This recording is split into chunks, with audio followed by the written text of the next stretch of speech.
Am I audible, guys? Yes, sir. Just go through your last lecture notes, beta. If you have any doubts, you ask.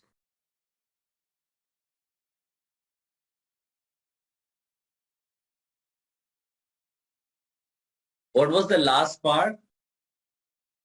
Last lecture notes? Last part? Sir, hyperconjugation we have started. Okay. So we have completed hyperconjugation in alkyl cation. We have completed hyperconjugation in alkyl free radical. We have Yes, sir. completed hyperconjugation in alkene. Am I correct? Yes. Okay. चलो सो उसको continue करते हैं बेटा और एक special situation लेते हैं. If you see हम लोगों ने जब रेजोनेंस पढ़ा था ना तो वहां पर अगर आप देखोगे तो हमने लिस्ट ऑफ प्लसेम इफेक्ट है ना उसमें हमने एल्काइल ग्रुप भी लिखा था. एल्काइल ग्रुप है ना. जैसे मान लीजिए मिथाइल ग्रुप है. सो मिथाइल ग्रुप के पास कोई लोन पेयर तो है नहीं तो ये रेजोनेंस कैसे दिखा देगा. राइट. या फिर मैं अगर आपसे पूछूं एक क्वेश्चन अगर मैं कंसीडर कर लूं यहां पर जैसे ये एक ग्रुप CH3 मैंने लगाया और फिर मैंने यहां पर लगाया CH2CH3 और एक ग्रुप मैंने इसमें लगा दिया CH3 और एक ग्रुप मैंने ये लगा दिया.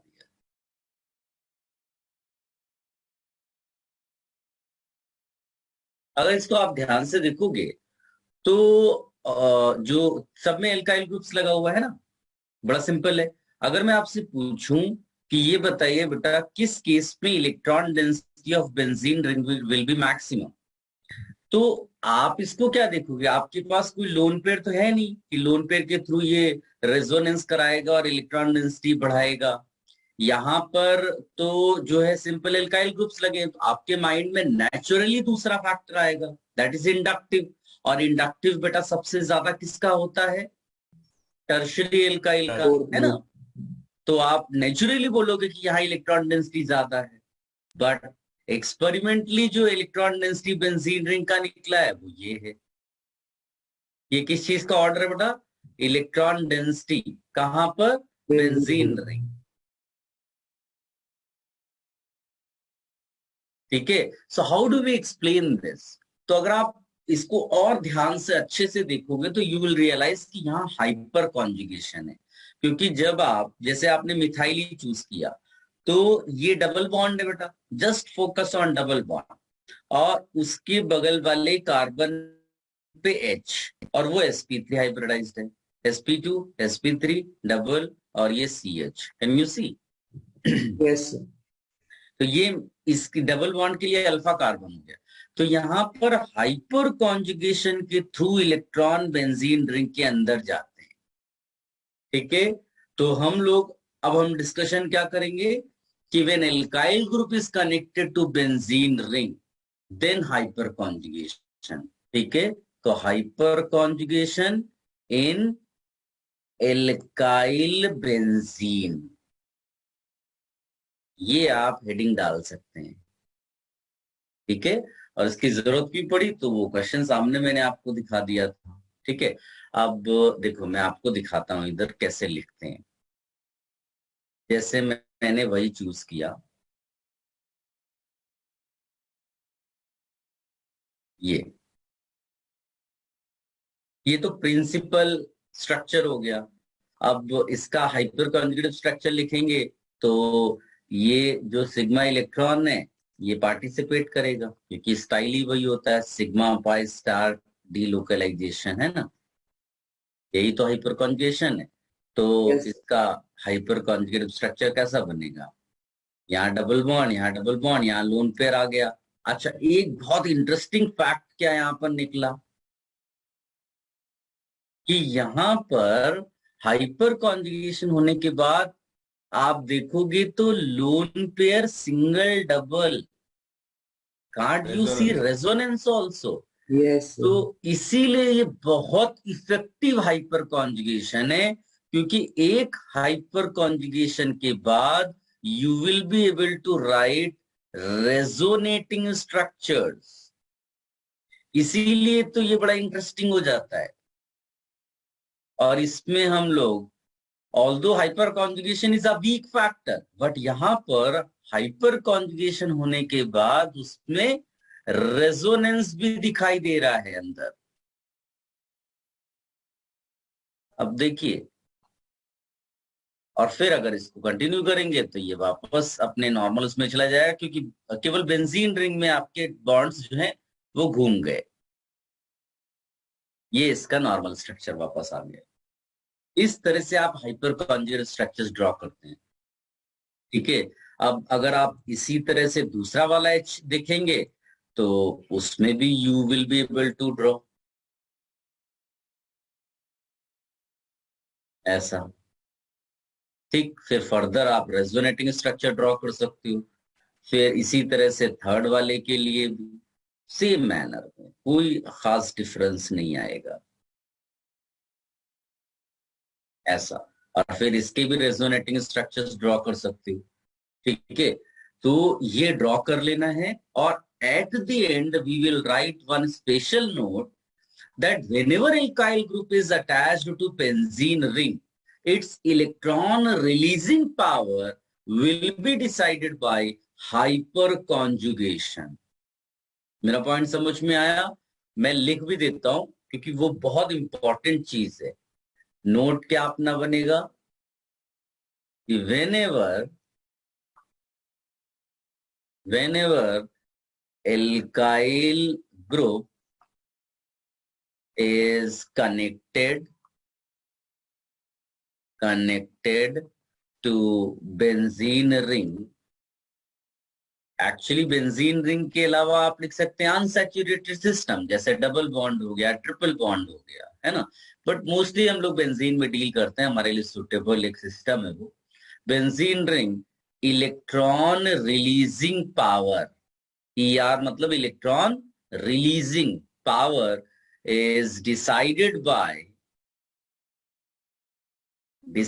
Bye hyperconjugation. Hyperconjugation. और हाइपर कॉन्जुगेशन के लिए हम लोग क्या देखते हैं? Number of C H bond. कौन सा? Alpha C H. अल्फा कौन सा होगा बेटा? जो बेंजीन से डायरेक्टली कनेक्टेड होगा, क्योंकि डबल बॉन्ड के रिस्पेक्ट में वही अल्फा है, ये हमारा अल्फा, और इसी के एच हमको चेक करने हैं। ठीक है, ये बड़ा इंपॉर्टेंट है। अब इसको जैसे अगर तुम यूज कर लो जो मैंने आपको स्टार्टिंग में दिया है, तो आप देखो यही हमारे लिए अल्फा हो गया बेटा, है ना। पहला वाला ही carbon alpha Yes, carbon sir. हो गया, उसके साथ किसमें सबसे ज्यादा एच लगे हुए हैं? Can you C? फर्स्ट में, वाले First में. फर्स्ट वाले में। तो सिंपल सी पावर क्या होगी अपने पास? CH3 Yes. Greater than CH2CH3 greater than CH twice greater than CH3 thrice. ये हमारी हो गई electron releasing power. Electron releasing power. लेकिन ये तभी है जब हमने उसको किसके साथ कनेक्ट किया, बेंजीन रिंग या कोई अनसैचुरेटेड सिस्टम। क्योंकि अगर प्लस आई के हिसाब से देखेंगे तो फिर टर्शियरी एल्काइल जो है वो सबसे ज्यादा इलेक्ट्रॉन रिलीजिंग पावर रखेगा। ठीक है, यहां से कॉपी करना शुरू करो। This is an important concept ना।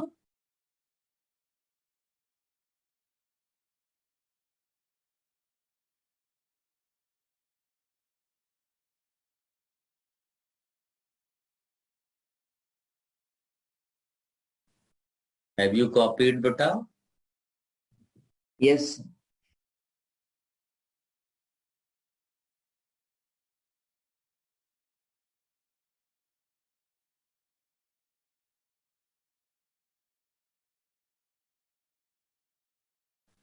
डन बेटा?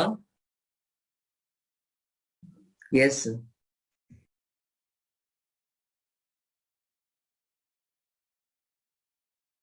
Copy this part also.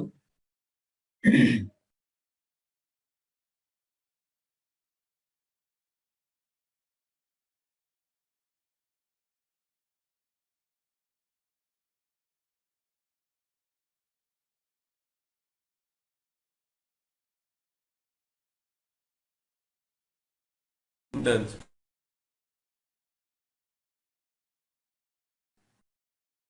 Guys, अब इसमें एक बड़ा इंपॉर्टेंट पॉइंट है, let me tell you that resonance के थ्रू हम एक बहुत इंपॉर्टेंट चीज एक्सप्लेन करते हैं। देखो मैं आपको दिखाता हूं।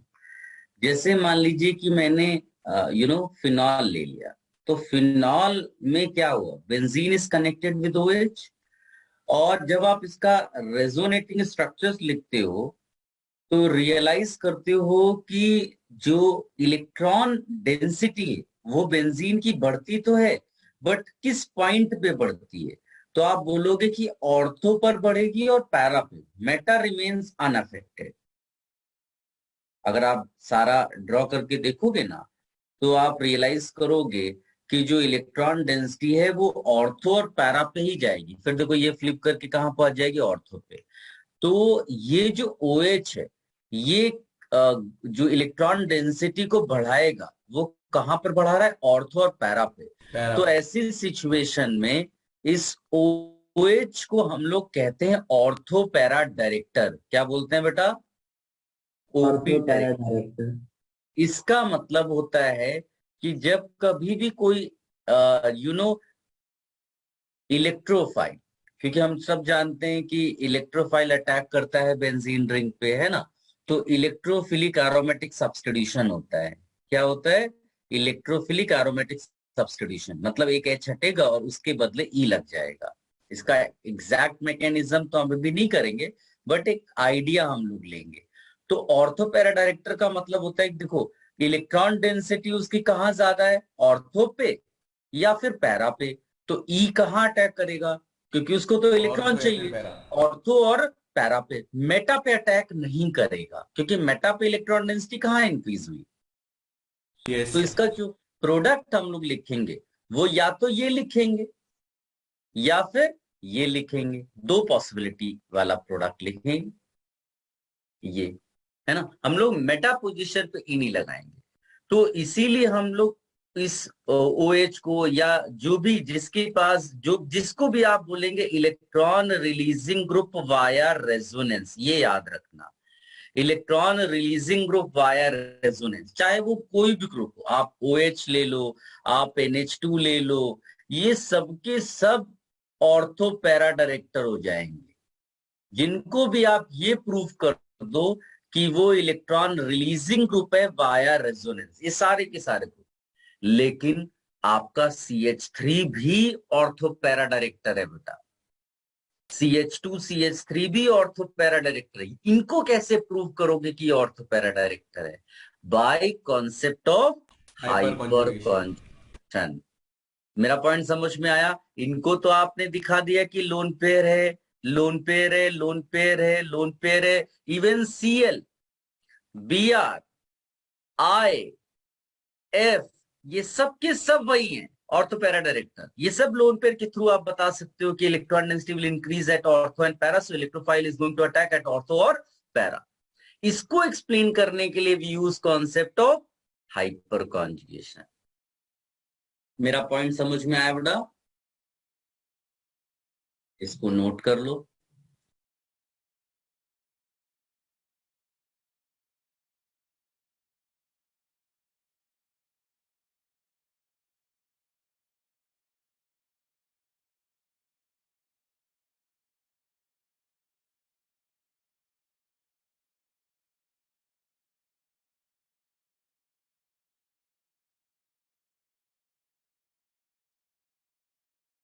सर ये इसका फुल फॉर्म क्या बोला आपने?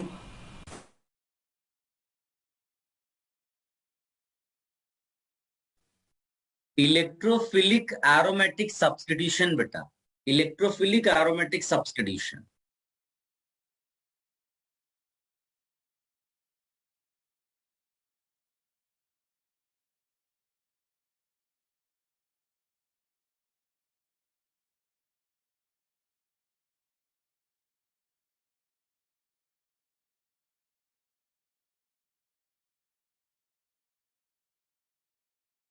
शुड आई रिमूव दिस बेटा? No sir. ओके।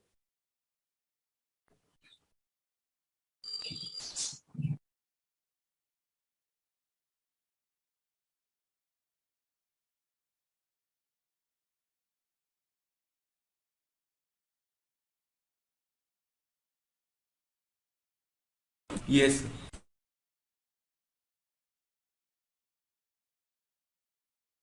गाइस, इसमें अभी मैं और डिस्कशन करूंगा। जैसे ऑर्थो पैरा डायरेक्टर है, उसी तरह से मेटा डायरेक्टर्स भी होते हैं, ठीक है? तो उसका भी डिस्कशन करेंगे। और कोई ग्रुप रिंग को ज्यादा रिएक्टिव बनाता है या कम, वो ऑलरेडी मैं आपको एप्लीकेशन कर चुका हूं, ठीक है? तो जो भी electron density net, it's not about via resonance, via inductive, जो भी इलेक्ट्रॉन डेंसिटी नेट बढ़ाएगा बेंजीन रिंग की, वो एक्टिवेटिंग ग्रुप हो जाएगा। और जो नेट इलेक्ट्रॉन डेंसिटी इसका डिक्रीज कर देगा, वो डीएक्टिवेटिंग ग्रुप हो जाएगा। इसीलिए जैसे यहाँ पर है ना, बाकी सब में रेजोनेंस डोमिनेट करता है, केवल हैलोजेंस में इंडक्टिव डोमिनेट करता है। तो होता क्या है कि हैलोजेंस में जो है वो जो बेंजीन रिंग है उसकी इलेक्ट्रॉनिसिटी कम हो रही है। तो ये ऑर्थो पैरा डायरेक्टर्स तो हैं, लेकिन डीएक्टिवेटिंग ग्रुप्स हैं। ये बेंजीन रिंग की रिएक्टिविटी को क्या कर देते हैं बेटा? डिक्रीज करा देते हैं। Is it clear? जबकि ये क्या करते हैं, बिकॉज इनमें रेजोनेंस ही डोमिनेट करता है और ये रिलीजिंग है वाया रेजोनेंस। तो ये सारे केसेस ऐसे होते हैं जो एक्टिवेट करते हैं बेंजीन रिंग को, और ऑर्थोपैरा डायरेक्टर्स भी हैं, तो इनको एक्टिवेटिंग ग्रुप्स भी कहते हैं, इवन हाइपर कॉन्जुगेशन वाले एल्काइल ग्रुप्स। सबको ये बात समझ में आ रही है?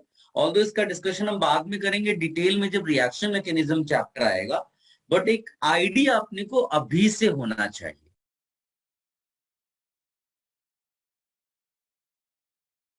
Guys, Halogens are deactivating groups then. yes beta, halogens are deactivating groups but orthopara directors। और दोनों का एक्सप्लेनेशन आपके पास है। क्योंकि ऑर्थोपैरा डायरेक्टर्स क्यों है? क्योंकि इलेक्ट्रॉन रिलीजिंग है वाया रेजोनेंस। डीएक्टिवेटिंग क्यों है? क्योंकि ओवरऑल इलेक्ट्रॉन डेंसिटी बेंजीन की डिक्रीज करा देते हैं, because inductive dominates over resonance for halogens. Clear है बेटा? हाँ सर। चलो, अब हम लोग इसी के कंटिन्यूएशन में रहते हैं। एक बड़ा इंपॉर्टेंट कॉन्सेप्ट है हाइपर कॉन्जुगेशन के अलावा, जिसको बोलते हैं reverse hyper conjugation. Reverse hyper conjugation,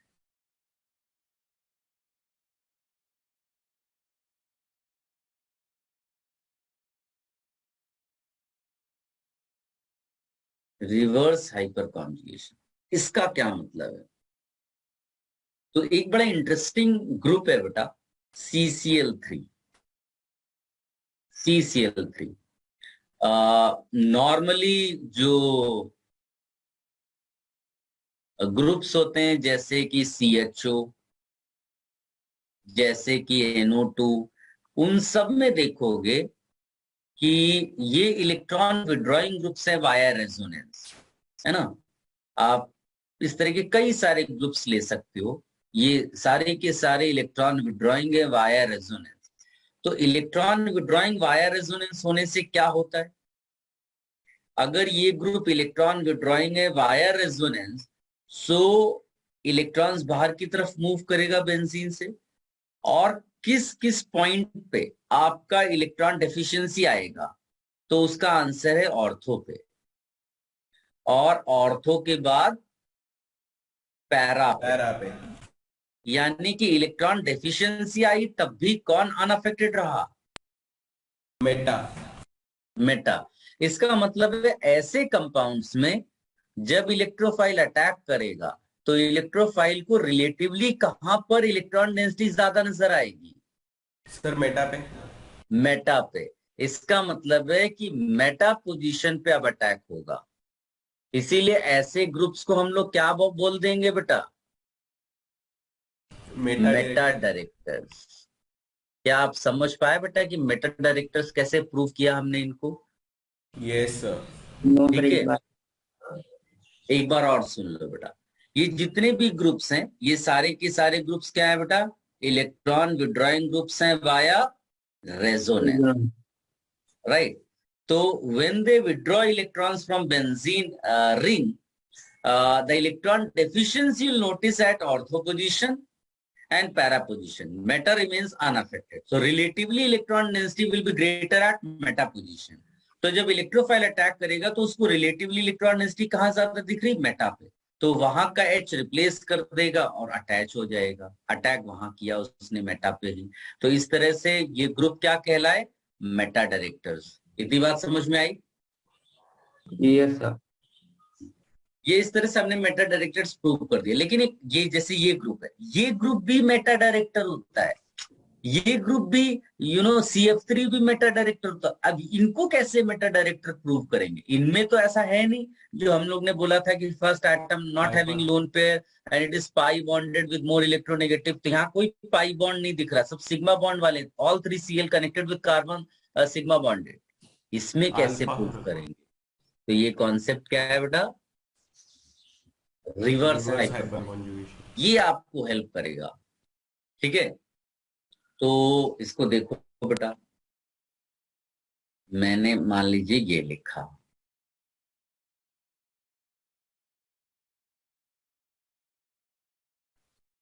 अब यहां पर ये जो तुम्हें दिख रहा है ना, जैसे वहां CH था, यहाँ CCl है, तो इसको हम अल्फा कार्बन बोलेंगे और हमारे लिए ये पाई बॉन्ड हो गया।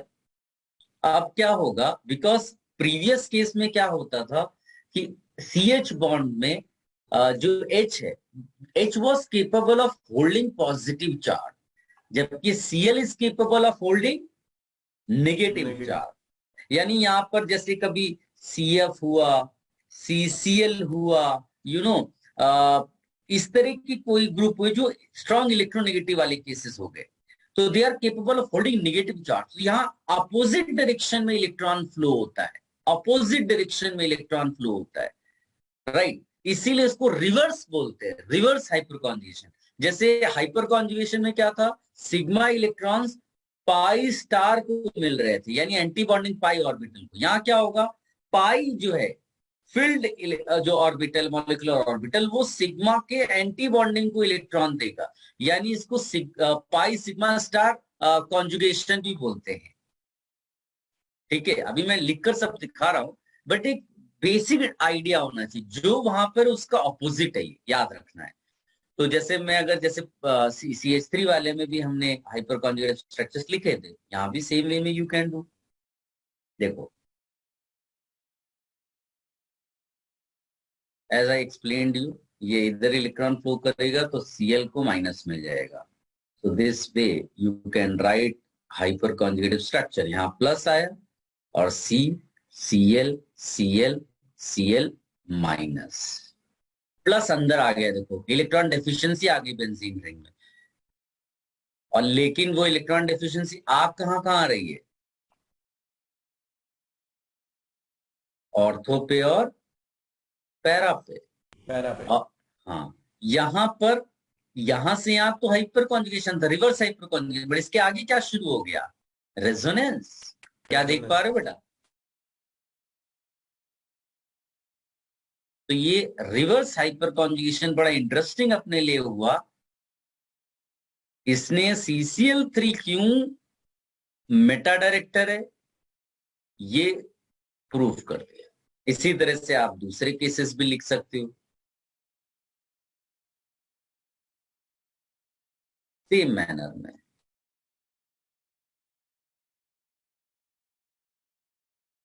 और फिर इसके फर्दर रेजोनेटिंग स्ट्रक्चर, इसी तरह से नेक्स्ट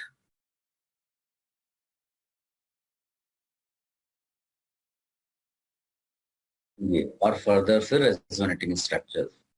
ठीक है, this way B explain things. हाँ, थोड़ा बहुत इसको कॉपी करिए, फिर मैं सर नोट लिखाता इसमें हूँ। और वो पहले वाले में बस इसमें इलेक्ट्रॉन डिफिशियंसी आएगी ना, और उसकी वजह से रेजोनेंस होगा। मतलब रेजोनेंस हुआ क्योंकि प्लस चार्ज सिंगल डबल, ये कंडीशन बनी। इलेक्ट्रॉन डेफिशिएंसी तो अगर कोई इंडक्टिव से भी विड्रॉ करेगा तो भी अंदर सामने इलेक्ट्रॉन डेफिशिएंसी आ जाएगी। Yes sir. देखो, रेजोनेंस का कॉन्सेप्ट याद रखना है कि रेजोनेंस कब होता है, जब हम देखते हैं plus single double, empty orbital single double, वो कंडीशन बनी, इसलिए रेजोनेंस हुआ further. Yes sir.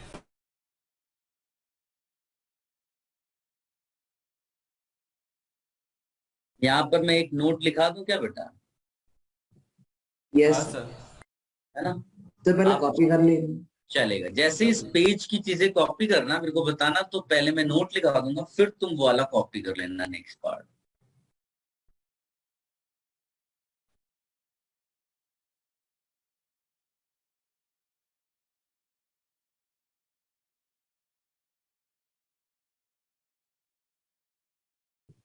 Done.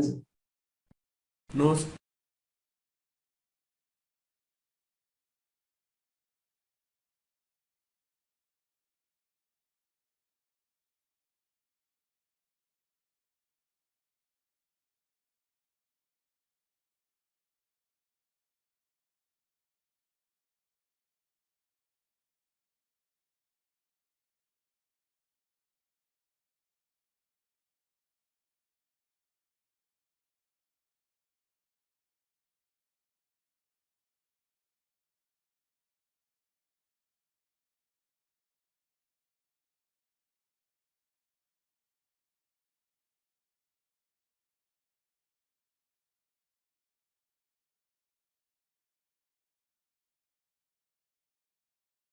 Yes sir.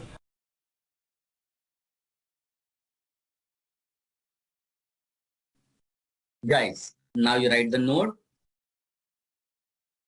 हाँ sir. In reverse hyperconjugation,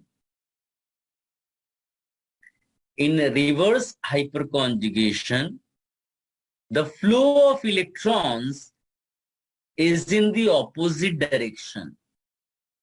The flow of electrons is in the opposite direction. Opposite direction. Reverse hyperconjugation is found in those cases.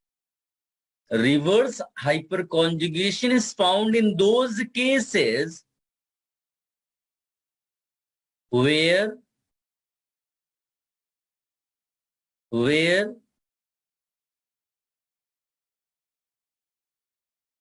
alpha carbon of unsaturated system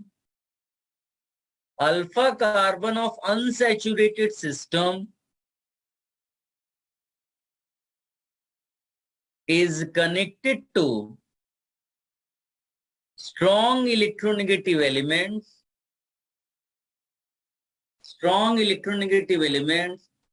like Cl, F, etc.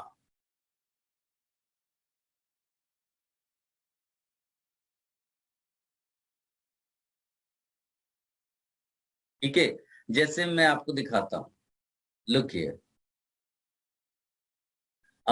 इसको ऐसे सोचो, कोई भी जैसे double bond भी दे दिया है ना, तो यहाँ पर सी है, मैं इसको अगर वैलेंसी के साथ लिखूं तो H लगा दूंगा, और यहाँ पर मैंने लगा दिया Cl3 जैसे फॉर एग्जाम्पल। तो यस, यहाँ पर आपको हाइपर कॉन्जुगेशन दिखाएगा। इलेक्ट्रॉन्स कैसे फ्लो करेंगे बेटा, इस डायरेक्शन में, और फिर इनमें आप ऐसे दिखा सकते हो, हाइपर कॉन्जुगेटिव स्ट्रक्चर्स लिख सकते हो। मेरी बात समझ में आई? या फिर ऐसी सिचुएशन आ सकती है जैसे लाइक ये है, मतलब लाइक कार्बन आयन पिक कर लो, तो सी पे माइनस चार्ज दिख रहा है तुम्हें, है ना? और नॉर्मली हम लोग रेजोनेंस में क्या करते हैं, यहाँ एम्प्टी ऑर्बिटल होना चाहिए, बट वो चीज तो यहाँ नहीं दिख रही है। लेटर से यहाँ पर तुमने लगा दिया CCl3। अब क्या होगा कि ये जो इलेक्ट्रॉन्स हैं ये इधर फ्लो करेंगे लाइक दिस, और ये फिर Cl एकोमोडेट करेगा उन इलेक्ट्रॉन्स को। तो यहाँ पर भी आप रिवर्स हाइपर कॉन्जुगेशन बोल सकते हैं। इससे स्टेबिलिटीज कार्बन आयन इंक्रीज कर जाएगी। तो ये थोड़े बहुत केसेस हैं, जब आप क्वेश्चंस करोगे तो you will get the better idea, और इसको आप कॉपी कर लो बेटा।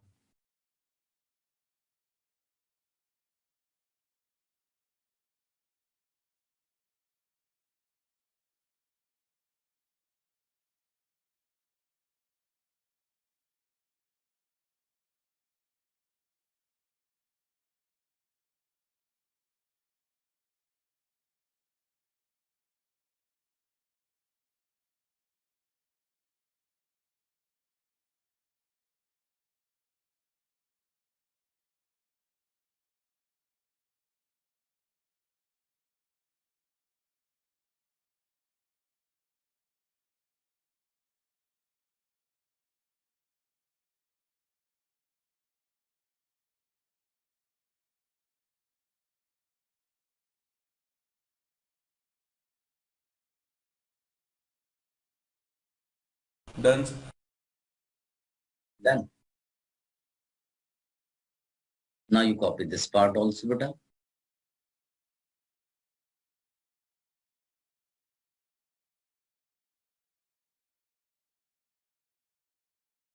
सर अभी चैप्टर कितना बचा है?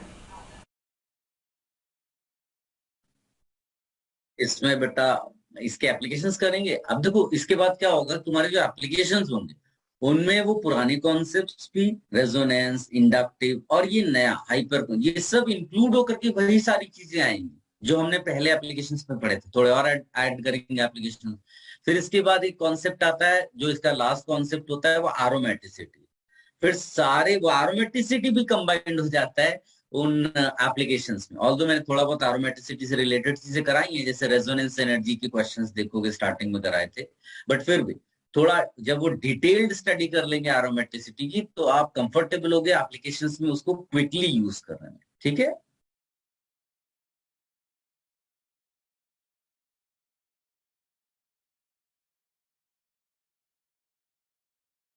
हैव यू कॉपीड बेटा? No sir.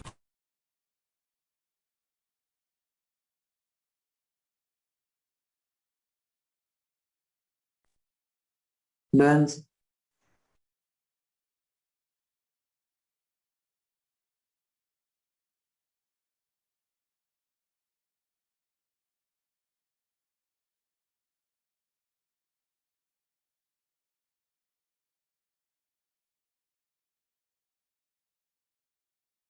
Done sir. No sir.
Done sir. Okay बेटा, देखो अब इसके बाद हम लोग क्या करते हैं, अपने एप्लीकेशन पार्ट को थोड़ा सा और बड़ा करते हैं, क्योंकि एग्जाम में क्वेश्चंस किसके बेसिस पे आएंगे बेटा? एप्लीके वो ये तो नहीं पूछने एप्लीकेशन। वाला what is hyper conjugation, what is reverse hyper conjugation.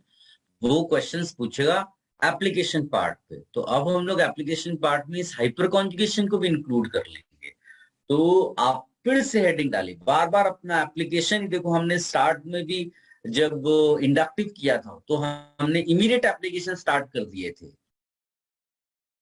सबसे इंपॉर्टेंट यही है अपने लिए। तो इसमें भी जो एप्लीकेशन वाला, जैसे हम लोगों ने याद करिए तो कार्बोकेटायन, कार्बेनायन, फ्री रेडिकल, इनकी स्टेबिलिटी स्टडी की इन बिटवीन, है ना। तो यहाँ पर अच्छा, हाइपर कॉन्जुगेशन शुरू कहाँ से हुआ था? तो मैंने एक एग्जांपल दिया था कार्बोकेटायन की स्टेबिलिटी से रिलेटेड। अगर आप अपने नोट्स रिकॉल करेंगे ना, देखेंगे तो आपको मिलेगा। तो हम लोग वहीं पर इसको वापस लेके जाते हैं। stability of, whether you want to explain stability of carbocation, free radical, या इवन डबल ट्रिपल बॉन्ड, इनकी भी स्टेबिलिटी के लिए आपको हाइपर कॉन्जुगेशन की रिक्वायरमेंट होगी। ठीक है। कार्बेनायन यानी कि निगेटिव चार्ज वाला, उसमें हम लोग हाइपर कॉन्जुगेशन नहीं लगाते। मैंने आपको क्लियरली बताया था हाइपर कॉन्जुगेशन मतलब लगता है उसमें रिवर्स वाली स्टाइल का, इस तरह का होना चाहिए सिचुएशन। ऐसे नॉर्मल नहीं कि कहीं पर भी लगा दिया। तो केयरफुली, वो एक स्पेशल सिचुएशन है, बाकी सब जगह नहीं लगाते हैं, ये याद रखना। तो मैं क्या करता हूँ, टेबल जैसा आपको बना देता हूँ, इससे आपको क्लैरिटी हो। तो जैसे मान लीजिए कि मैंने लिख दिया, हमारे पास फैक्टर्स कौन कौन से हैं बेटा जो हम लोगों ने पढ़े? एक तो है रेजोनेंस, है ना, एम इफेक्ट, और क्या पढ़ा है बेटा, आई इफेक्ट, है ना, आई इफेक्ट पढ़ लिया है, और हाइपर कॉन्जुगेशन पढ़ लिया है, हाइपर कॉन्जुगेशन। और हम लोगों को किस किस जगह पर इनको यूज करने की जरूरत पड़ती है, जैसे कार्बोकैटायन हो गया, कार्बोकटायन, कार्बोनाइन, कार्बन आयन हो गया, इन फैक्टर्स को यूज करते हैं हम, इनकी फ्री स्टेबिलिटी रेडिकल। चेक करते हैं। देन फ्री रेडिकल हो गया, और इन पर बेस्ड क्वेश्चंस रेगुलरली एग्जाम में आते हैं। एक तो स्टेबिलिटी पर क्वेश्चंस आते हैं, फिर इनका भी फर्दर अभी मैं वो सब भी डिस्कस करूंगा कि और चीज क्या बन सकती है इनमें। फ्री रेडिकल्स फिर डबल बॉन्ड जैसे ले लिया हमने। तो जब भी याद ये रखना है बेटा, अब ये टेबल समझ लो, याद रखने के लिए हो गई कि एम इफेक्ट कार्बोकेटायन होगा तो चेक करेंगे, आई इफेक्ट कार्बोकेटायन होगा तो चेक करेंगे, हाइपर कॉन्जुगेशन कार्बोकेटायन होगा तो चेक करेंगे। कार्बन आयन हुआ, अच्छा कार्बोकेटायन जो है, ये जो कार्बोकेटायन हम लिख रहे हैं ये एल्काइल कार्बोकेटायन की बात कर रहे हैं, है ना। इसी तरह से एल्काइल कार्बन आयन की बात कर रहे हैं, इसी तरह से एल्काइल फ्री रेडिकल की बात कर रहे हैं, यानी सब में आपके पास एल्काइल ग्रुप लगा हुआ है, ठीक है। उसकी वजह से ही सारी चीजें आ रही हैं। अब यहाँ पर जो है अगर बाई चांस कार्बन आयन लिया आपने तो रेजोनेंस तो होगा। अच्छा, कार्बोकेटायन में रेजोनेंस की कंडीशन क्या है बेटा, प्लस सिंगल डबल। यहाँ पर क्या है, lone pair single double minus charge के साथ। यहाँ पर इंडक्टिव इफेक्ट लगता है क्या, यस लगता है। हाइपर कॉन्जुगेशन लगाएंगे क्या, नो नहीं, हम देखेंगे यहाँ पर। अब फ्री रेडिकल्स में, यस फ्री रेडिकल की कंडीशन क्या होती है, ऑड सिंगल डबल, याद है ये सारी कंडीशंस लिखाई थी रेजोनेंस देखने के लिए, यस बोलेंगे। आई इफेक्ट, आई इफेक्ट देखो ये न्यूट्रल होता है, तो इंडक्टिव इफेक्ट का उतना ज्यादा इफेक्ट होगा नहीं, इसलिए हम इसको ओमिट करेंगे, will not see in deciding the answer. Hyperconjugation लेंगे, अभी सब मैं समझाऊंगा, एग्जांपल्स ले लेके समझाएंगे तो आपको ज्यादा समझ में आएगा।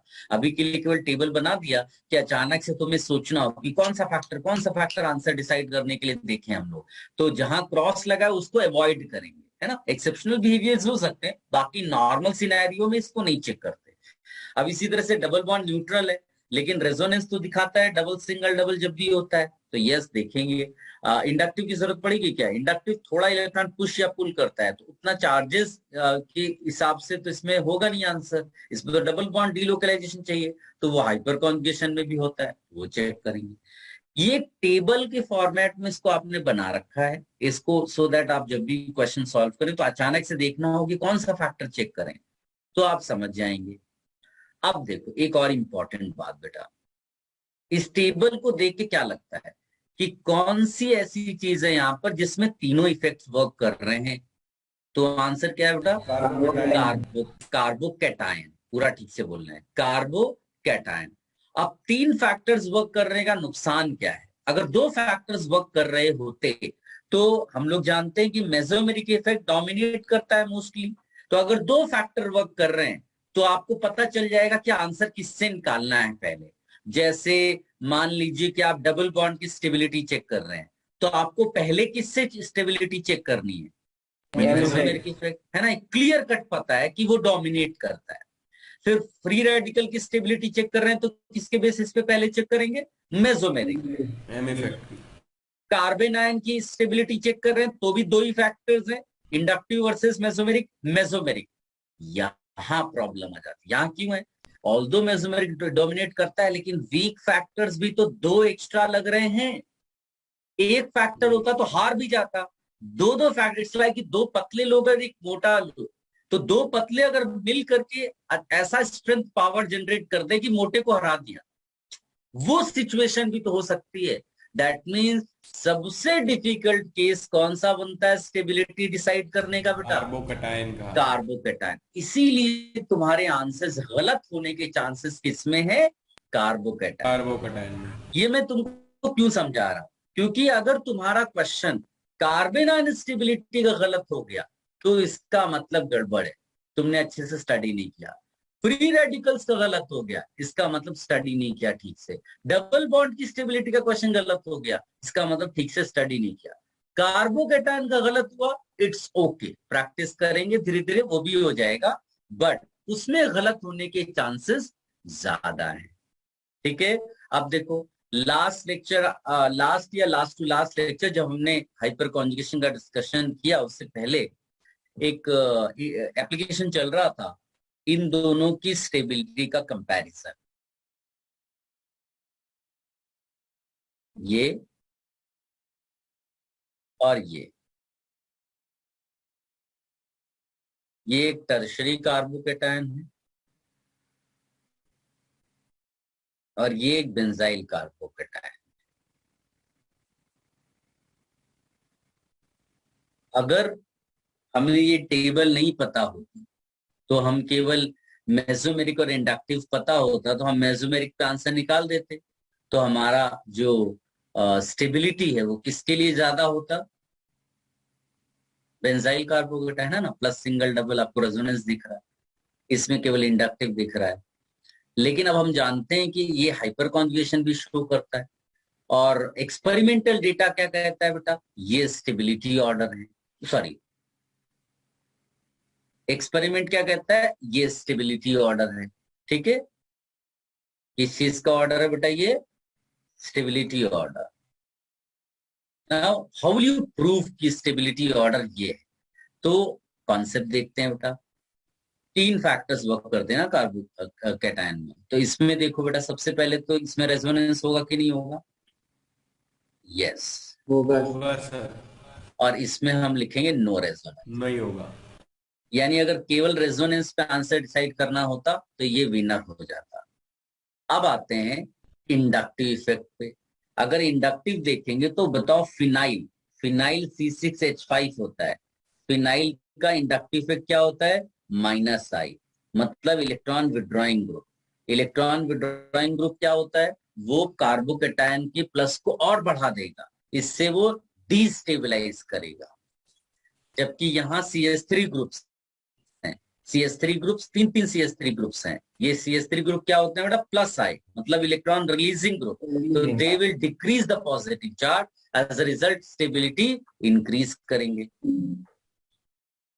इससे स्टेबिलिटी इंक्रीज होती है, इससे स्टेबिलिटी डिक्रीज होती है। यहां पर स्टेबिलिटी इंक्रीज हुई थी, इसमें तो कुछ था ही नहीं। फिर तीसरा फैक्टर आता है हाइपर कॉन्जुगेशन। इसमें कोई हाइपर कॉन्जुगेशन है क्या? नो हाइपर कॉन्जुगेशन, क्योंकि हाइपर कॉन्जुगेशन की कंडीशन थी कि जो कार्बोकेटायन है उसके साथ CH लगा होना चाहिए, जो कि यहाँ नहीं है। इस वाले में देखो बेटा, हाइपर कॉन्जुगेशन है। यस, 1 नहीं, 2 नहीं, 3 नहीं, कितने? 9 9 हाइपर कॉन्जुगेशन। और ये क्या कर रहे होंगे बेटा? स्टेबिलिटी को इंक्रीज कर रहे होंगे। जितने ज्यादा अल्फा हाइड्रोजन उतना। अब एक खास बात देखो, अगर केवल रेजोनेंस पे आंसर डिसाइड करना होता तो हमारा कौन विनर हो जाता बेटा? ये।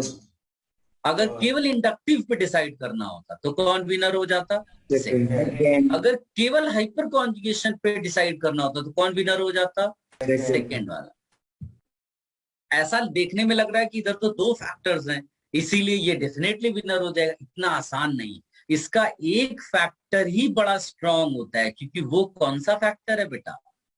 रेजोनेंस। रेजोनेंस है, वो एक डोमिनेटिंग फैक्टर होता है। बट ये जो दिख रहे हैं तुम्हें 2 फैक्टर्स, ये वीक जरूर हैं, लेकिन वीक हैं अपने मैक्सिमम पे, अपने पीक पर। समझ रहे हो? मतलब अपना दिमाग मान लीजिए कम भी है, लेकिन हम लोग जो है बाकी किसी के कंपैरिजन में बहुत ज्यादा पढ़ाई कर रहे हैं, बहुत ज्यादा पढ़ाई कर रहे हैं। इसका मतलब अपने सिलेक्शन होने के चांसेस बहुत ज्यादा हो गए। ये वैसी सिचुएशन है कि ये वीक फैक्टर्स तो हैं, लेकिन अपने पीक पर हैं। 9 से ज्यादा आप हाइपर कॉन्जुगेशन लगा नहीं सकते, वो दे रहा है तुम्हें। आप 3 से ज्यादा एल्काइल ग्रुप्स लगा नहीं सकते, वो दे रहा है आपको। तो इलेक्ट्रॉन रिलीजिंग जो पावर है ग्रुप्स की, वो बहुत ज्यादा है, क्योंकि वो पीक पर है, इसीलिए ये डोमिनेट कर जाती है। यानी दो वीक फैक्टर्स अपने मैक्सिमम पे, पीक पर हैं, इसीलिए वो डोमिनेट कर गए और स्टेबिलिटी ऑर्डर रिवर्स हो गया। ठीक है, ऑल्दो ये थोड़ा सा डिफिकल्ट है, लेकिन जब आप इसको 3-4 बार प्रैक्टिस कर लेंगे तो अपने आप समझ में आ जाएगा, याद भी हो जाएगा कि ऑर्डर यहाँ पर बदलता है। इसको कॉपी कर लो बेटा। आपने ये टेबल कॉपी की थी क्या? No sir. ओके, पहले इसको कॉपी कर लो फिर वो।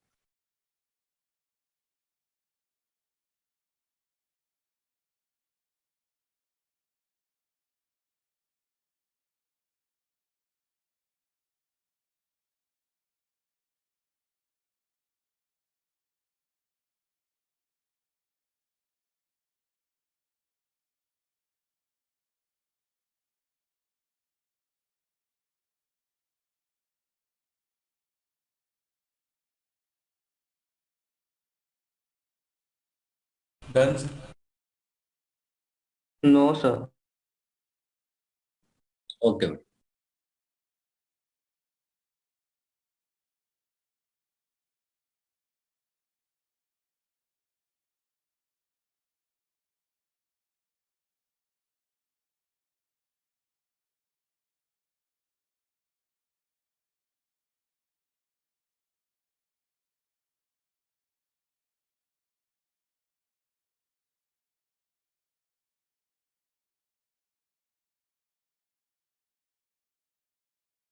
Done sir.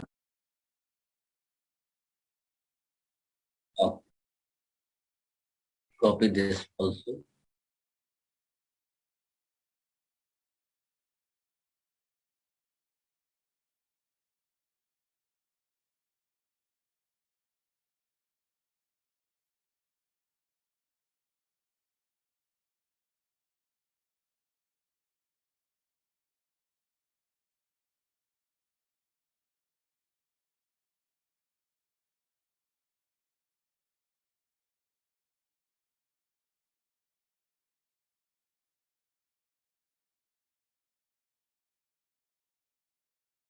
Done sir.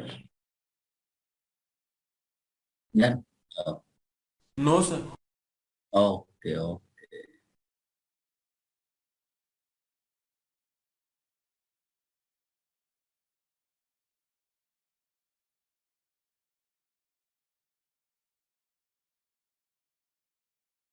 Done sir.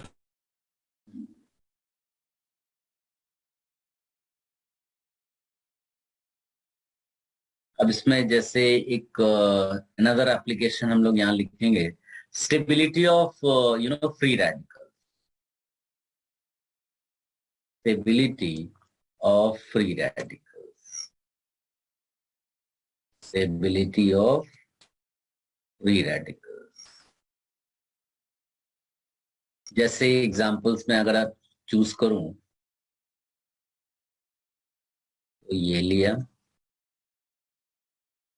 है ना, CH3 CH3 CH3 रेडिकल लिया, फिर CH3 CH CH3 रेडिकल लिया, CH3 CH2 रेडिकल लिया, या ऐसा ले लिया हमने। देखो ये तो बेंजाइल हो गया, बेंजाइल फ्री रेडिकल। इसको बोलते हैं टर्शरी एल्काइल, टर्ट एल्काइल। ये क्या है?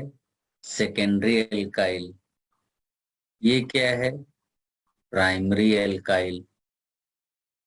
और ये मिथाइल फ्री रेडिकल। ठीक, नाम मैंने जानबूझ के लिखे क्योंकि आप जब रटेंगे, याद भी करेंगे तो इसी स्टाइल में, tertiary greater than secondary greater than primary, like that. ठीक है, इसका आंसर ये है। अब इसको एक्सप्लेन करना तुम्हारे लिए बाएं हाथ का खेल है। कैसे इसको एक्सप्लेन करेंगे? तो वही टेबल आप रिकॉल करिए बेटा। टेबल में फ्री रेडिकल के उसमें क्या लिखा था बेटा? फ्री रेडिकल में क्या रेजोनेंस चेक करते हैं और हाइपर और hyperconjugation. Conjugation. Inductive ignore कर देते हैं, है ना, क्योंकि उसका इन्फ्लुएंस बहुत ज्यादा नहीं हम लेंगे। तो यहाँ पर आप देखो इन केसेस में रेजोनेंस कहाँ पर हो रहा है? तो यहाँ। फर्स्ट में हो रहा है। वो रेजोनेंस डोमिनेट्स, इसीलिए ये पहले आ गए, कोई टेंशन ही नहीं थी। दो ही फैक्टर्स थे तो रेजोनेंस डोमिनेट बाद में कराएंगे। हाइपर इन सब में आप कॉन्जुगेशन। हाइपर कॉन्जुगेशन चेक करिए। हाइपर कॉन्जुगेशन कैसे चेक करेंगे? इसको बॉक्स में बंद करो, इसके अल्फा अल्फा कार्बन को चेक करो। 9 क्या देख पा अल्फा रहे हो? 9 अल्फा एच दिख रहा है। यहाँ मैक्सिमम पर फर्स्ट कितना में। दिख रहा है? 6 6 अल्फा अल्फा सिक्स एच। यहाँ 3 पर three alpha alpha 3 alpha zero H. Alpha. 0 हाँ जी, अल्फा। हो गया ना आपका स्टेबिलिटी ऑर्डर परफेक्ट। कॉपी कर लो। सर इसमें ऐसे ही एग्जांपल्स आएंगे मतलब? हाँ, इसी तरह से फ्री रेडिकल में। Free radical. इसीलिए तो बेटा जब सब पढ़ लेते हो ना, तो आपके लिए चीजें बड़ी आसान लगने लगती हैं। मतलब अभी सोचिए ना, किसी को रेजोनेंस ही नहीं आता था किसी टाइम पर, है ना, उसमें ही परेशानी थी। अब धीरे धीरे आप सब बड़े कंफर्टेबल हो जाओगे। यही ऑर्गेनिक केमिस्ट्री की खास बात होती है। इनिशियल फेज में आपको लगेगा थियरी बहुत ज्यादा है, लेकिन जब आपने उसको 2-3 बार पढ़ लिया तो वो रिपीट होगी, हर जगह वही आने वाली है ना। 3-4 कॉन्सेप्ट्स हैं जिनको मिला के कोई क्वेश्चन सेट होता है, जैसे इसमें है ना।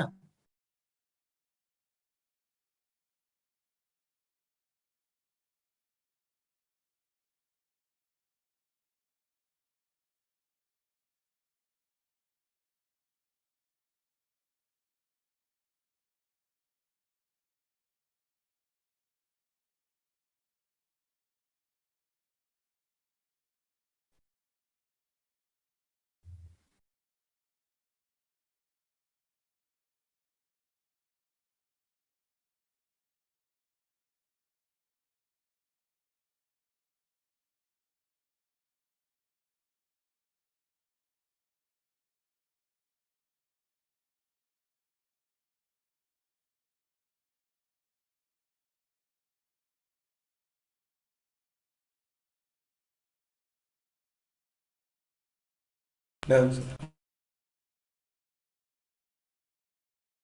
गाइस अब सर जो यस बेटा, फर्स्ट वाला केस था उसमें अगर इंडक्टिव और हाइपर कॉन्जुगेशन अलग अलग रिजल्ट्स देते तो हम किसको प्रिफर करते?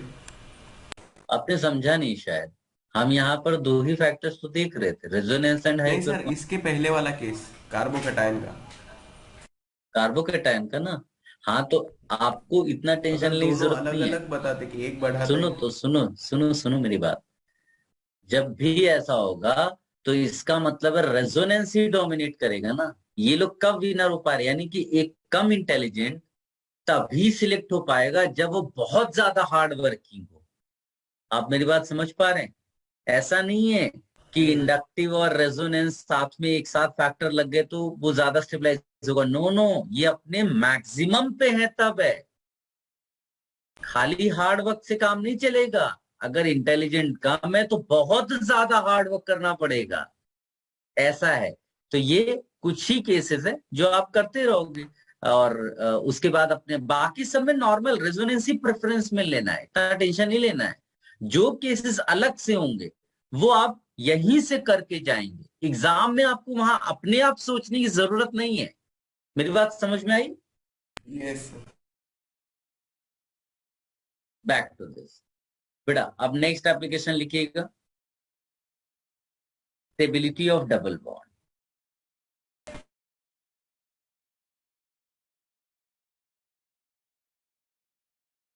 इसमें भी मैं पहले एग्जांपल्स लिख देता हूं, फिर आप देखिए।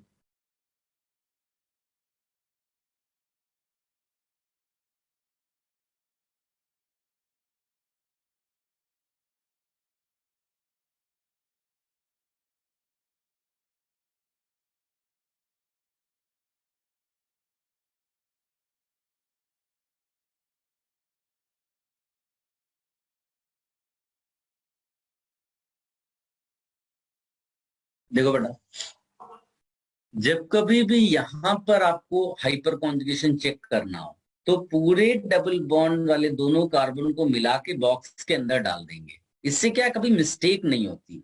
नहीं तो क्या होता है, बहुत सारे ऐसे बच्चे होते हैं जो अनफॉर्चुनेटली इन्हीं हाइड्रोजन को अल्फा एच समझ लेते हैं। मेरी बात समझ में आई क्या थोड़ी बहुत? हाँ सर। जबकि तुम्हें पहले अल्फा कार्बन डिसाइड करना है। यानी गलती नहीं होना चाहिए। पता चला अपने घर में रहने वाले लोगों को ही तुमने पड़ोसी समझ लिया, तो भाई पहले अपने घर की दीवार बनवाओ और सबको घर के अंदर रखो, फिर पड़ोसी डिसाइड करो और उनके घर के मेंबर्स को देखो। मेरी बात समझ में आई? तो यहाँ पर हम क्या हाँ लिख सर। देंगे? 6 अल्फा एच। यहाँ क्या लिख देंगे? 9 9 अल्फा एच। 5 यहाँ कितना लिख देंगे? 12 12 अल्फा एच। यहाँ कितना लिख देंगे? 0 0 जीरो। बस स्टेबिलिटी क्लियर हो गई ना आपको? 3 2 two 1 one and then 4। Four. आसान है सब हमें, लेकिन एकदम अलर्ट मोड पे चीजें करनी है। क्योंकि एक ही मिस्टेक और आप इधर उधर करते ही आंसर वहां गलत हो गया, बिकॉज ऑप्शन में वो भी देगा जो आप सोच रहे होगे। कॉपी कर लो बड़ा इसको भी। अब इससे बेटर एप्लीकेशंस पे हम लोग जाएंगे।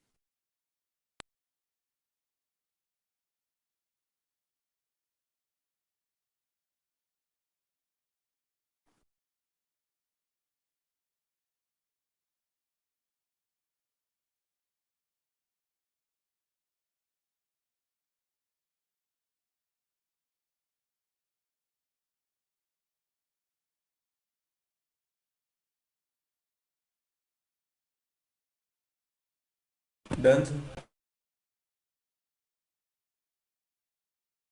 Should I remove this?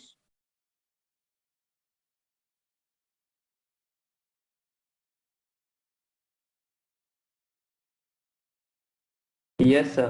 Yes. Oh. अब इसमें जो बेटर एप्लीकेशंस बनते हैं, जैसे questions related to bond length, bond strength, bond order, bond energy. ये केमिकल बॉन्डिंग में जब आप पढ़ते थे तो बड़े छोटे छोटे मॉलिक्यूल्स के लिए पढ़ते थे ना, C2 B2 N2 O2, और मॉलिक्यूलर ऑर्बिटल थियरी से बॉन्ड ऑर्डर वगैरह निकाल लेते थे। यहाँ पर बड़े बड़े मॉलिक्यूल्स में डील करेंगे तो देखो, सबसे पहले तो हेडिंग के फॉर्म में इसको लिख देते हैं, to determine bond length, bond strength,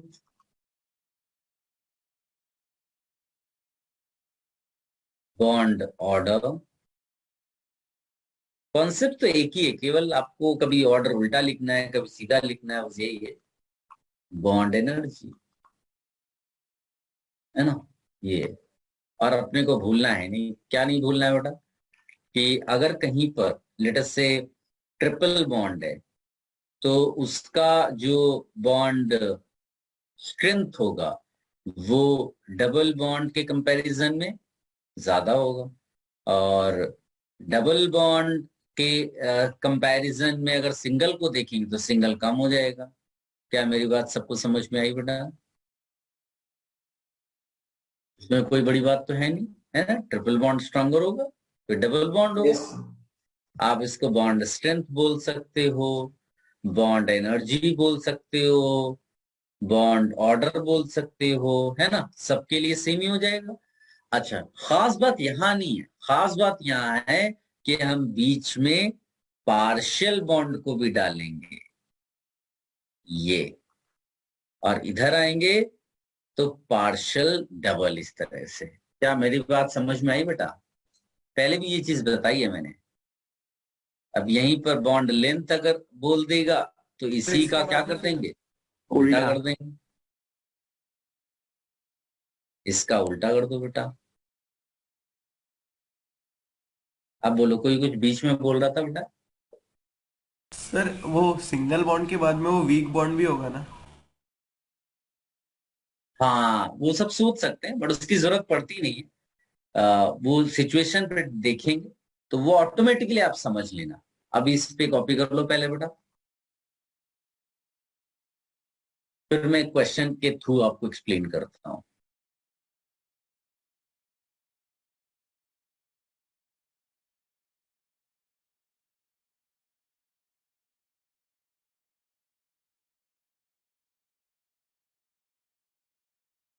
देखो, एक नॉर्मल सिनेरियो में जब हम लिखते हैं ना बेटा, तो एक सीसी का जो बॉन्ड लेंथ होता है वो करीब करीब 154 पिकोमीटर होता है। सी डबल बॉन्ड सी लेते हैं तो बॉन्ड लेंथ करीब करीब 133 पिकोमीटर होता है। कोई रटना नहीं है आपको, एक जस्ट आइडिया दे रहे हैं। सी ट्रिपल बॉन्ड सी लेते हैं तो करीब करीब 120 पिकोमीटर होता है। ठीक है, तो ये इस तरह से लेंथ है, तो अपने आप ये समझ में आ रहा है। देखो, लेंथ डिक्रीज कर रही है, ट्रिपल बॉन्ड की तरफ जा रही है।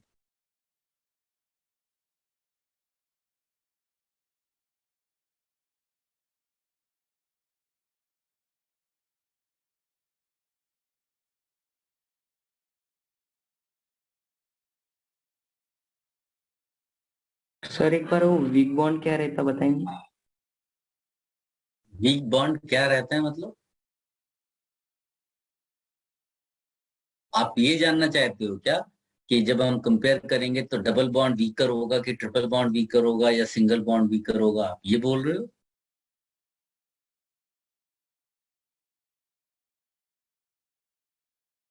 Are you there? Sir sir वो एक मतलब स्टूडेंट बोल रहा था ना वीक बॉन्ड, वो पूछ रहा। मुझे नहीं याद है क्या वो पूछ रहा था। आप अपनी बात करिए केवल। क्या आपको इसमें कोई कंफ्यूजन है कि ट्रिपल बॉन्ड डबल से स्ट्रॉन्गर होता है और डबल सिंगल से स्ट्रॉन्गर होता है? नो सर, इसमें कुछ नहीं है। हाँ, तो बस खत्म। जब सिचुएशन आएगी तो डील करेंगे, इतना टेंशन नहीं लेना है। दूसरों के घर पे टेंशन है, उसका टेंशन उठा लोगे अपने घर पे तो टेंशन हो जाएगी ज्यादा। इसलिए अपने घर की देखभाल करनी है। ठीक है, ओके। Yes sir. इसको हटा दें। हाँ सर। वो क्या होता है, जिंदगी में हम लोग दूसरों के टेंशन ज्यादा ले लेते हैं तो उसमें ही परेशान रहते हैं, जबकि वो टेंशन अपने घर पे आने ही नहीं वाली है। गाइस देखो, एक क्वेश्चन मैं आपको देता हूं। कंपेयर बॉन्ड स्ट्रेंथ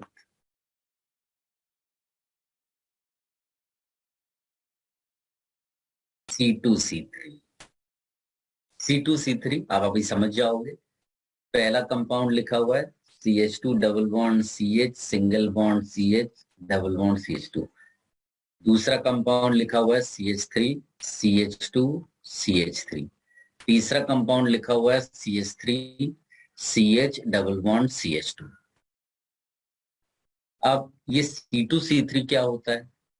तो भाई कुछ दिया नहीं है, या तो हाईलाइटेड होता, नहीं तो C2C3 का मतलब कुछ नंबरिंग से रिलेटेड है, तो पहले नंबरिंग कर लो इसकी।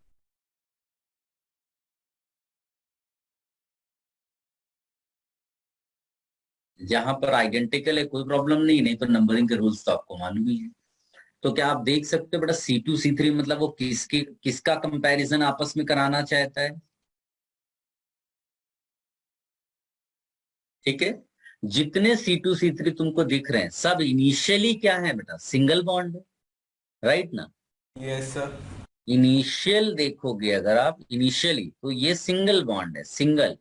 अब रेजोनेंस के through single is becoming what? Double. Double bond. ये वाया किसके थ्रू हो रहा है बेटा? रेजोनेंस। कभी डबल बॉन्ड सिंगल बनेगा वाया रेजोनेंस। इसमें देखो, क्या इसमें कोई रेजोनेंस है? नहीं। क्या कोई हाइपर कॉन्जुगेशन है? नहीं। तो नहीं है। ये हमारे लिए प्योर सिंगल हो गया। क्या मानते हो इस बात को? Yes sir. इसमें देखो बेटा, कोई रेजोनेंस है क्या? डबल सिंगल डबल है क्या? नहीं। नहीं है, कुछ नहीं तो है। हम लिखेंगे नो रेजोनेंस। क्या हाइपर कॉन्जुगेशन है? यस। डबल बॉन्ड को अगर बॉक्स में बंद कर दो तो उसके पास यहाँ इसको अल्फा एच बोलेंगे, यानी कि वो है, तो यानी हाइपर कॉन्जुगेशन है। यानी कि double sorry single bond is becoming double, क्योंकि हाइपर कॉन्जुगेशन लिखोगे ना तो ये बॉन्ड डबल हो जाएगा। आप हाइपर कॉन्जुगेशन लिख कर देखो, इसका ये डबल नजर आने लगेगा। तो single is becoming double by hyperconjugation. तो देखो, अब इसमें भी पार्शियल बॉन्ड डबल बॉन्ड है, इसमें भी पार्शियल डबल बॉन्ड है, लेकिन एक रेजोनेंस के थ्रू डबल बन रहा था, एक हाइपर कॉन्जुगेशन के थ्रू डबल बन रहा था। तो बताओ कौन सा डबल ज्यादा स्ट्रांग होगा? रेजोनेंस वाला। फर्स्ट फर्स्ट वाला, क्योंकि जो रेजोनेंस के थ्रू डबल बनने की कोशिश कर रहा है वो ज्यादा डबल बॉन्ड दिखाई देगा। इसका मतलब अगर मैं स्ट्रेंथ वाइज लिखूंगा C2C3 बॉन्ड्स के लिए, तो ये क्वेश्चन का आंसर हो जाएगा 1 ग्रेटर देन 3 ग्रेटर देन 2। क्या सबको ये बात समझ में आई बेटा? Yes sir. ठीक है, सबसे पहले उस बॉन्ड को हाईलाइट कर लो जिस बॉन्ड के लिए उसने पूछा है। फिर उसको पता करो कि शुरुआत में ये बॉन्ड कौन सा था, सिंगल था कि डबल बॉन्ड था। और फिर रेजोनेंस या हाइपर कॉन्जुगेशन के थ्रू क्या ये सिंगल से डबल हो रहा है या डबल से सिंगल हो रहा है। जो जिसमें रेजोनेंस हो रहा है उसमें जो कैरेक्टर है वो ज्यादा डोमिनेट करेगा। अगर वो सिंगल से डबल हो रहा है तो डबल डोमिनेट करेगा, अगर डबल से सिंगल हो रहा है तो सिंगल डोमिनेट करेगा रेजोनेंस वाले केसेस में। इस तरह से आंसर निकालेंगे। अगर ये लेंथ का क्वेश्चन होता ये, तो मेरा आंसर हो जाता 2 greater than 3 greater than 1। Clear है बेटा? कॉपी कर लो इसको।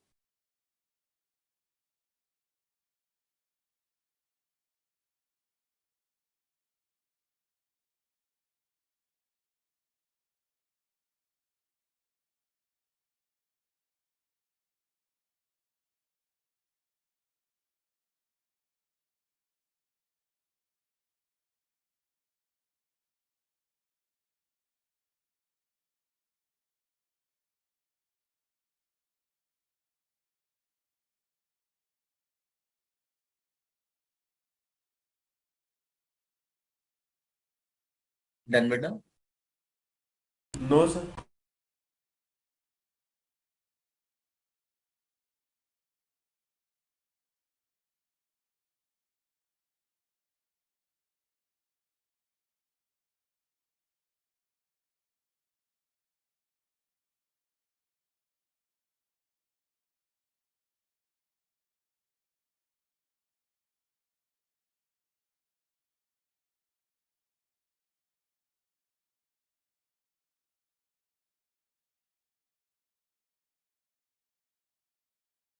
Done sir. गया। देखो, अब एक क्वेश्चन में लिखता हूं ये, राइट बॉन्ड लेंथ ऑर्डर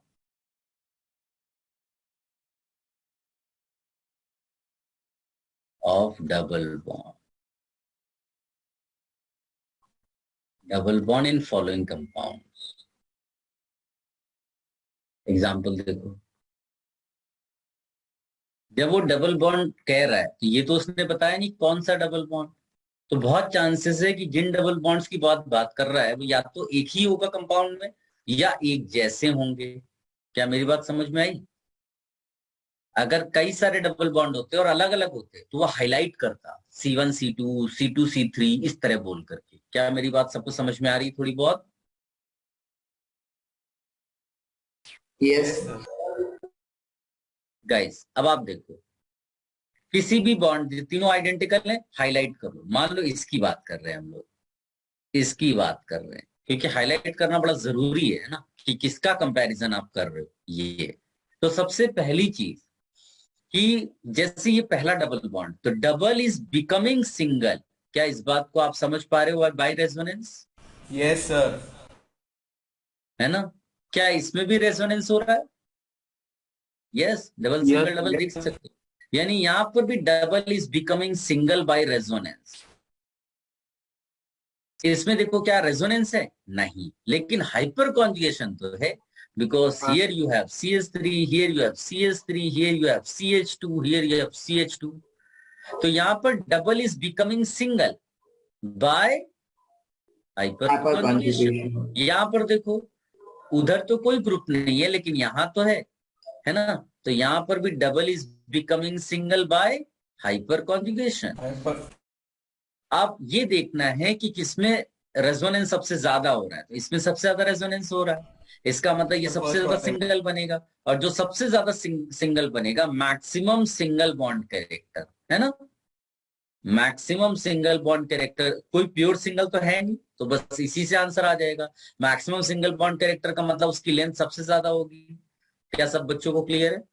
फिर इसमें भी Yes. रेजोनेंस था, तो रेजोनेंस वाले आंसर पहले आएंगे, है ना? और फिर हाइपर कॉन्जुगेशन में देखो किसमें ज्यादा हाइपर कॉन्जुगेशन है, Well, तो 3 3 6 2 8 2 10, 10 अल्फा एच है। इसमें कितने अल्फा एच है बेटा? 4 अल्फा एच। यानी ये ज्यादा सिंगल बनेगा, ये ज्यादा सिंगल बनेगा तो लेंथ भी यहाँ पर ज्यादा लिखेंगे, 3 > 4। ये आया लेंथ का ऑर्डर है, बॉन्ड लेंथ का ऑर्डर है। कॉपी कर लो बेटा इसको भी।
डन बेटा? yes.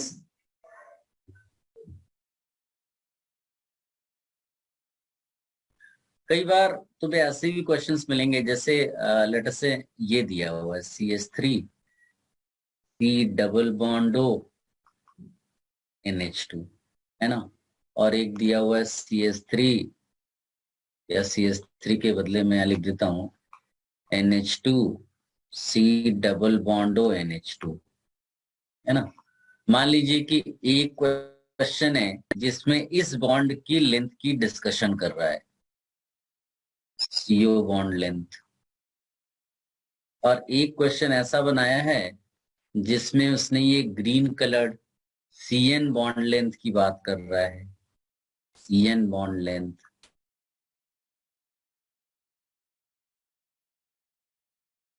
तो कैसे सॉल्व करें? तो आप देखोगे कि ये डबल बॉन्ड, क्या तुम देख पा रहे हो? लोन पेयर सिंगल डबल की बात है तो रेजोनेंस होगा ही होगा। Double से single. इसमें भी देखो लोन पेयर सिंगल डबल, तो रेजोनेंस ये हाँ, very good, double bond is becoming single, right है ना। और इसके लिए देखो सिंगल सिंगल इनिशियली था, तो single is Single is becoming becoming double. आप double. डिफरेंस समझ पा रहे हो? वेरी गुड, आपने बहुत अच्छे से बताया। तो अब इंपॉर्टेंट चीज क्या है कि इस वाले में क्या हो रहा है, मैं के पहले इस पे फोकस करते हैं, ब्लैक वाले उस पे, हाँ, कि डबल सिंगल बन रहा है, लोन पेयर सिंगल डबल एक ही रेजोनेंस हो रहा है। इसमें देखो डबल सिंगल डबल हो रहा है, लेकिन इधर भी डबल सिंगल डबल कर रहा है, यानी same CO is participating in resonance with 2NH2। तो क्रॉस बताइए कौन ज्यादा कॉन्जुगेशन। सिंगल हुआ? सर पहला वाला। दोबारा सुन लो, double is becoming single by one resonance, double is becoming single by two resonance। Second इसमें वाला, सिंगल बॉन्ड सेकेंड कैरेक्टर वाला, ज्यादा हुआ सेकेंड वाला। सेकेंड वन में, क्योंकि वो दो जगह रेजोनेंस, यानी कि यहां क्रॉस कॉन्जुगेशन जो हमारे लिए था वो गुड हो गया, सेकेंड वाले में हमारे लिए गुड क्रॉस कॉन्जुगेशन हुआ। क्यों? क्योंकि वो दो जगह रेजोनेंस में चला गया, मेरे लिए ज्यादा रेजोनेंस हो गया ना, मेरे सी डबल बॉन्ड के लिए ज्यादा रेजोनेंस हो गया, और ज्यादा रेजोनेंस होगा तो ज्यादा सिंगल बनेगा, ज्यादा सिंगल बनेगा तो लेंथ ज्यादा हो जाएगी। समझ में आई बात? यस। अब इसको सीएन से समझो, अब सीएन वाले पे फोकस करो, प्योर सीएन पे फोकस करना बेटा, और कहीं मत देखना। तो CN double, loan pair single double, ये डबल इज बिकमिंग सिंगल, इसमें भी देखो loan pair single double is becoming single, लेकिन तुम जिसके साथ रेजोनेंस कर रहे हो वो कहीं और भी रेजोनेंस में इन्वॉल्व है। तो इस सीएन के लिए, बैड सीएन क्रॉस के लिए कॉन्जुगेशन, सेकेंड वाले में क्या चीज हो गई? Bad cross conjugation. Bad cross conjugation, यानी कि हमारे लिए बेटर रेजोनेंस कौन सा हो गया? फर्स्ट वाला। फर्स्ट वाला, यानी फर्स्ट वाले में ज्यादा वो डबल बॉन्ड हो जाएगा, डबल बॉन्ड होने से लेंथ क्या हो जाती है? डिक्रीज हो जाती है। डिक्रीज हो जाती है, तो 2 ग्रेटर देन 1। समझ गए ना? हाँ सर। थोड़ा सा अलग सा है, बट इसको और एनालाइज करना तो आपको और समझ में आएगा। ये लिख लो, फिर एक दूसरा एप्लीकेशन करेंगे, और फिर नेक्स्ट लेक्चर में हम लोग एरोमेटिसिटी करेंगे, सीधे सीधे स्टार्ट ही एरोमेटिसिटी से करेंगे लेक्चर।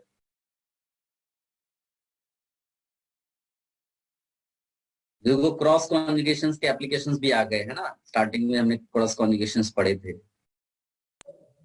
सर ऑर्गेनिक केमिस्ट्री के चैप्टर्स कितने होते हैं जे सिलेबस? सब में लगभग उतने ही उतने होते हैं बेटा, केवल ये रहता है कि ऑर्गेनिक केमिस्ट्री का जो पार्ट होता है वो थियोरेटिकल बहुत ज्यादा है और कॉन्सेप्चुअल है, इसीलिए ज्यादा चीजें पढ़ाई जाती है। वही चीज जब इनऑर्गेनिक में आएंगे तो उतना शायद नहीं रहता है कॉन्सेप्चुअल, तो वो थोड़ा जल्दी फिनिश हो जाता है, ऐसा रहता है। तो वो 12-13 चैप्टर्स के आसपास ही रहता है। यस। हटा दें इसको। No sir.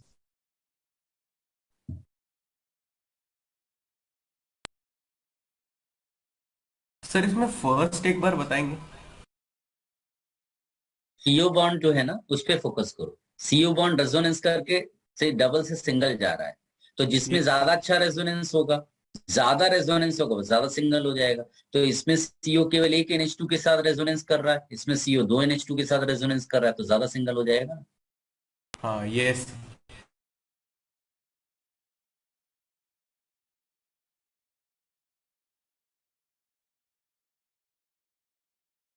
Done sir.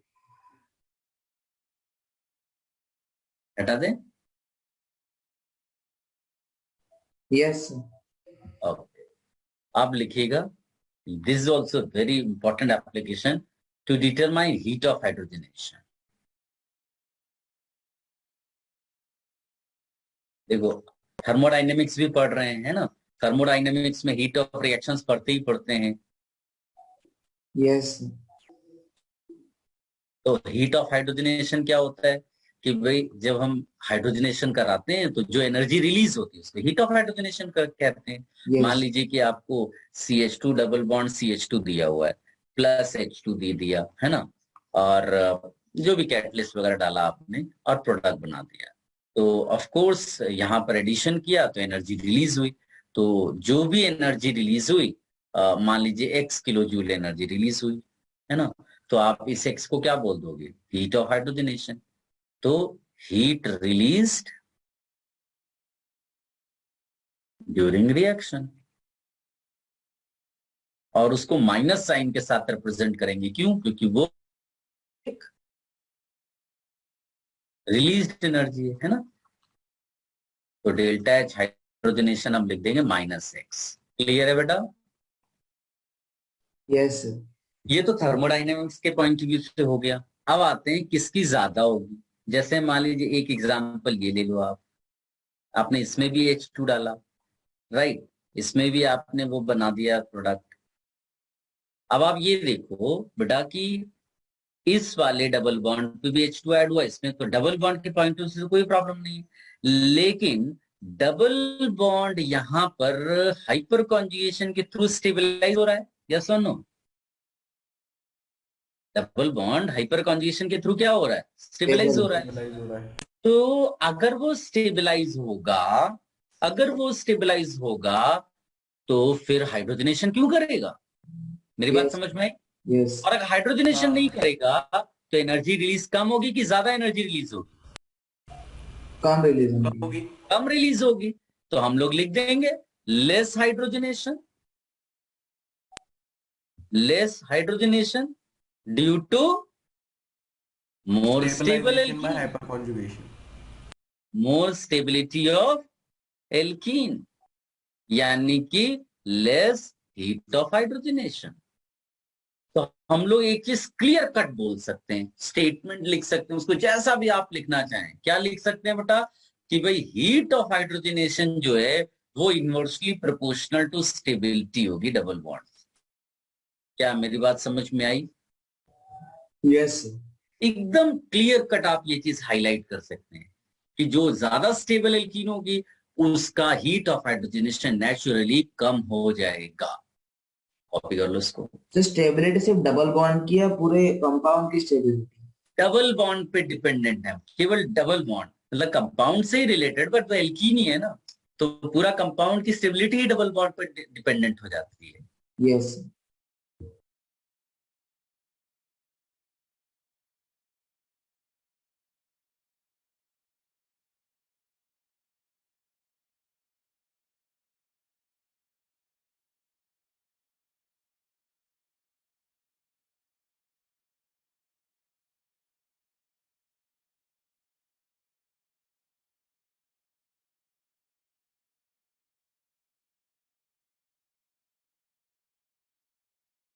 Done sir. सबने कर लिया बेटा? यस। चलो, सो नेक्स्ट लेक्चर हम लोग इसको कंटिन्यू करेंगे, और कंटिन्यू मतलब हम लोग एरोमेटिसिटी स्टार्ट करेंगे, और एरोमेटिसिटी भी थोड़ा सा बड़ा पार्ट है वो, and will try to complete that. और फिर उसके बाद एप्लीकेशंस फिर से आएंगे जिसमें आपका एरोमेटिसिटी भी इन्वॉल्व हो जाएगा, along with hyper conjugation, resonance, inductive effect.